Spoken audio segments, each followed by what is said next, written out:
Kryetari i Partisë Demokratike Sali Berisha komentoi samitin e diasporës duke akuzuar kryeministrin Edi Rama si politikanin që ka dëmtuar më shumë kombin shqiptar pas diktatorit Enver Hoxha. Në një komunikim me gazetarët, Berisha deklaroi se Rama mban përgjegjësi për shqiptarët që janë larguar nga vendi gjatë qeverisjes së tij.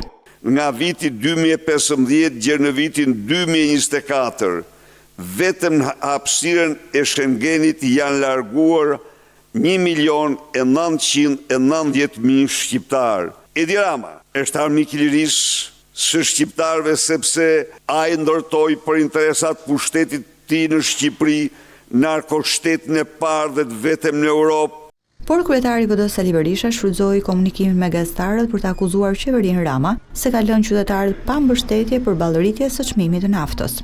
E gjithë bota perëndimore, Australia, janë angazhuar në lehtësime të menjëhershme të barrës fiskale mbi naftën. Në një kohë kur Edi Rama po nxjerr fitime prallore për shkak të rritjes së TVSH-s dhe nuk ul asgjë, ndërsa nafta thot të kalojë 224 lek për litër.